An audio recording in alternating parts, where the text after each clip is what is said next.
जय गुरुदेव। गुरुर्ब्रह्मा गुरुर्विष्णु गुरुदेवो महेश्वरः। गुरुः साक्षात् परब्रह्म तस्मै श्री गुरुवे नमः। अर्चनी वंदनी प्रातः स्मरणी परम पूजनीय गुरुदेव के चरणों में बारंबार वंदन कर आरंभ करते हैं। वास्तु विद्या का अपना ये जो पाठ्यक्रम है, जिसको अपन ने 6 लेवल में डिवाइड किया, उसका जो फर्स्ट लेवल है मूलाधार, लेवल 1 बेसिक, उसको किस प्रकार अध्ययन करना, स्टडी करना, इसको देखने का, समझने का प्रयास कर रहे हैं।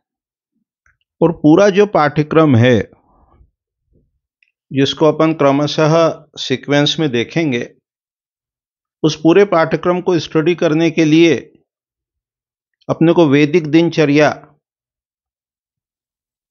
उसको अपनाना होगा। और इस पूरे पाठ्यक्रम के अवधि में यदि अपन वैदिक दिनचर्या को फॉलो करते हैं तो इसका पूर्ण लाभ अपन ले पाएंगे। उसमें सबसे पहले बताया गया कि सूर्योदय से पहले उठें।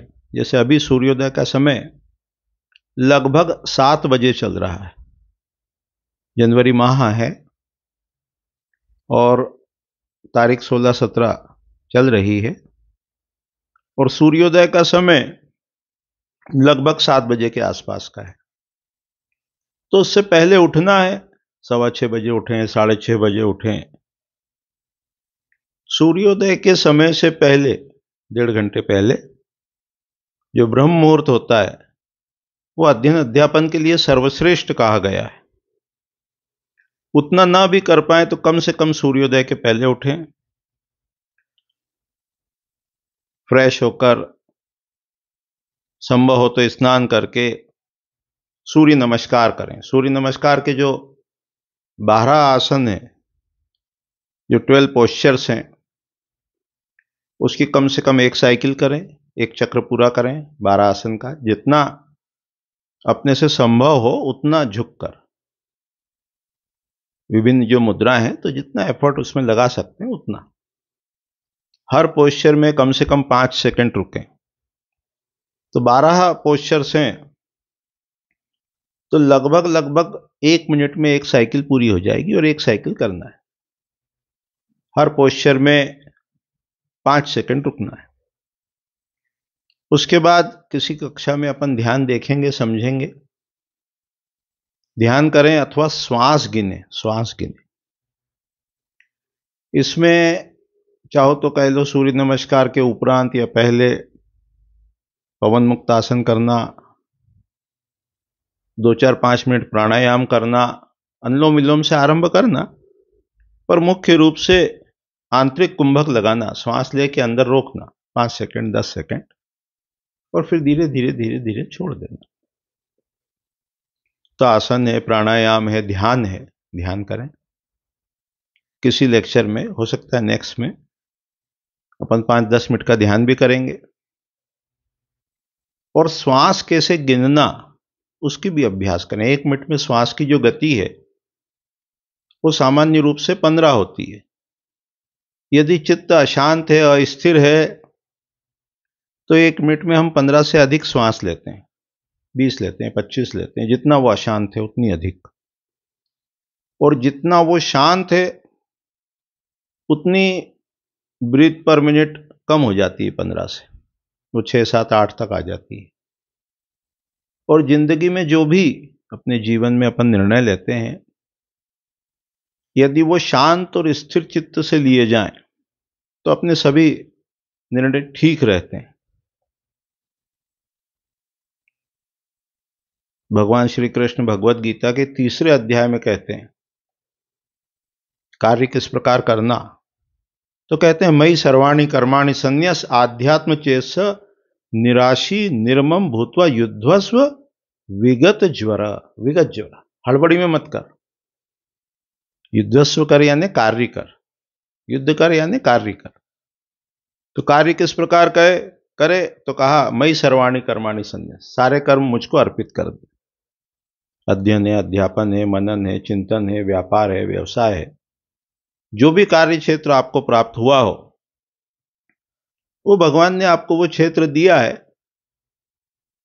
तो कार्य आरंभ करने के पहले प्रेयर करे, प्रार्थना करे,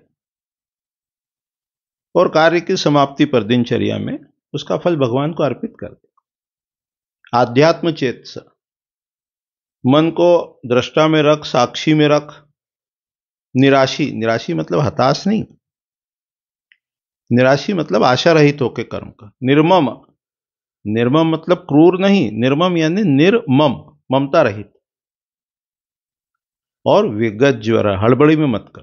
कार्य करने के 5 तरीके भगवान भगवत गीता के 3रे अध्याय के 30वें श्लोक में कहते हैं। कर्म मुझको अर्पित कर, दृष्टा भाव में, साक्षी भाव में रहकर कर्म कर, आशा रहित, एक्सपेक्टेशंस छोड़ के कर्म कर, ममता रहित होकर कर, और हड़बड़ी में मत कर। तो यहां कहा है कि भाई श्वास गिनो, तो उससे क्या पता चलेगा अपना चित्त कितना शांत है। और जब स्वयं को अनुभव होगा तो कंसल्टेंसी में जो भी अपना जातक है, क्लाइंट है, उसको अपन बता पाएंगे। फिर कहा भगवत गीता के 2 या 3 अध्याय का एक श्लोक का अनुवाद कर और अपने शब्दों में लिख। भगवत गीता का 2 अध्याय सांख्य योग, 3 अध्याय कर्म योग। तो जो आपको कंफर्टेबल लगे, इजी लगे, एक श्लोक रोज लिखो, उसका ट्रांसलेशन अपनी भाषा में। और लिखते लिखते लिखते जब वह अध्याय पूरा हो जाए तो उसमें देखो कि कौन सा श्लोक जीवन में उतारने के लिए सबसे सरल लगता है अपने को, तो उसको जीवन में उतारें। एक श्लोक, आधा श्लोक, आधे का आधा श्लोक। अपन क्या चर्चा कर रहे हैं? अपन चर्चा यह कर रहे हैं कि इस पाठ्यक्रम का अध्ययन कैसे करना, वास्तुशास्त्र का।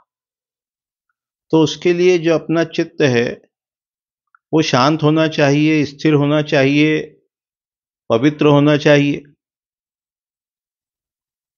पानी में यदि मुंह देखना हो तो 3 कंडीशन है।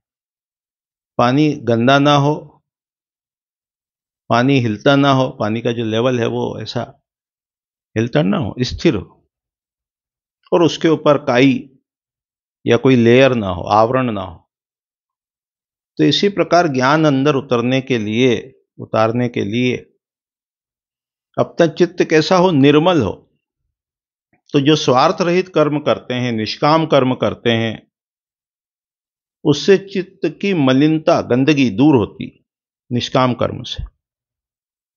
और जब से, ध्यान से चित्त जो है वो ठहरता है, शांत होता है। और फिर ये जो ज्ञान है, इससे वो आवरण दूर होता है।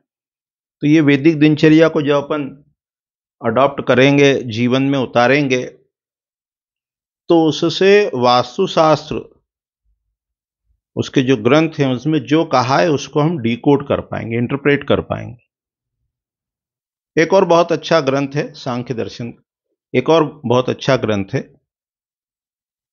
स्पंदकारिका, कश्मीर शैव दर्शन का ग्रंथ है। वसुगुप्त नामक जो आचार्य हुए 8वीं शताब्दी में,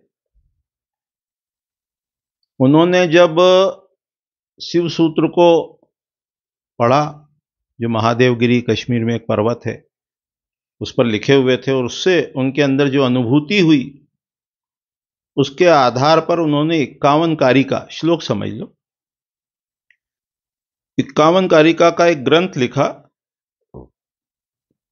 51 श्लोक का। उसका नाम है स्पंद कारिका। तो कश्मीर शैव दर्शन का ये अद्भुत ग्रंथ है, बहुत छोटा भी है। ये अपन अपने पाठकों को, जिज्ञासुओं को फ्रीली उसकी PDF वो उपलब्ध कराते हैं। अपना जो नंबर है 9229436758, उस पर जब आप व्हाट्सएप करेंगे कि स्पंदकारिका चाहिए, तो महाराज श्री रामानंद जी सरस्वती, उनके जो प्रवचन हैं उस पर आधारित अपन ने ये इसकी थोड़ी सी कमेंट्री, व्याख्या, टीका की है, तो उसका अध्ययन अपन कर सकते हैं।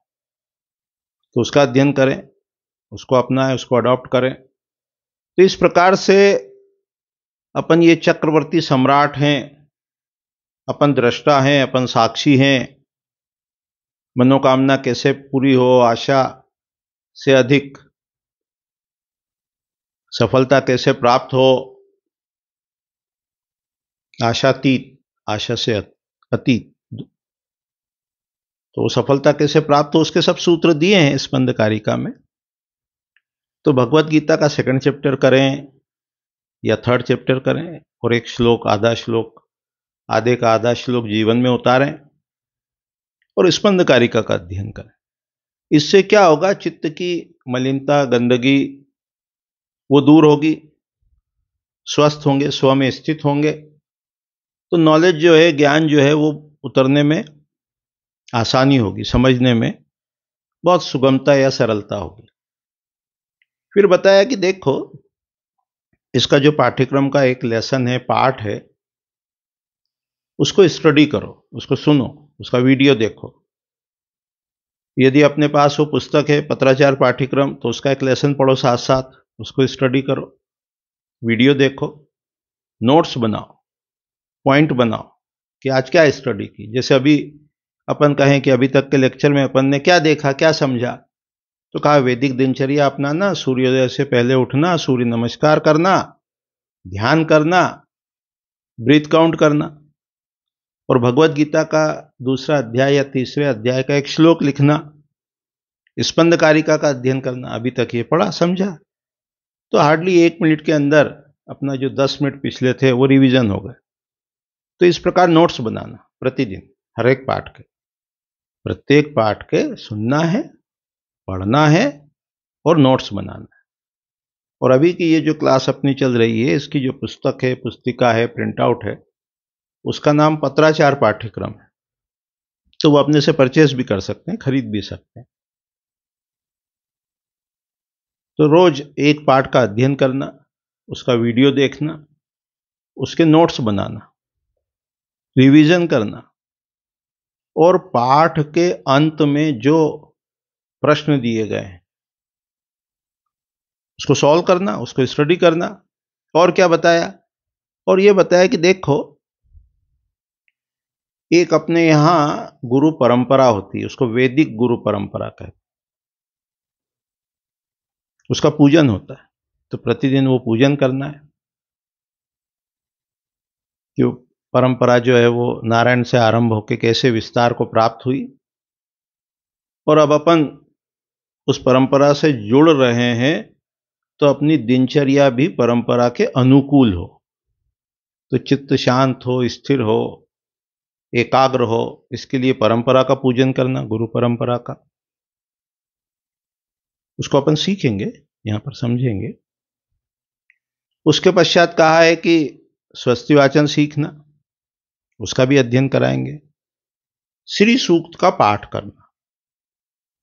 तो ये जो तीनों चीजें हैं, गुरु परंपरा पूजन, स्वस्ति वाचन, श्री सूक्त का पाठ, तो उससे क्या होगा कि जब अपन वास्तु में कोई कलश की स्थापना करेंगे, मंजूषा की स्थापना करेंगे, कोई भी यंत्र वगैरह की स्थापना करेंगे, तो उसको किस प्रकार सकारात्मक ऊर्जा से आवेशित करना, तब ये विधि अपने लिए बहुत ज्यादा हेल्पफुल रहेगी। तो अभी तक की इकाई में, पाठ में अपन ने ये देखा कि सूर्योदय से पहले उठना, सूर्य नमस्कार करना, भगवत गीता स्पंद कारिका का अध्ययन करना, पाठ का रिवीजन करना, और ये जो तीनों चीजें हैं, गुरु परंपरा पूजन और स्वस्ति वाचन और श्री सूक्त का पाठ, ये भी साथ में अपने को सीखना है।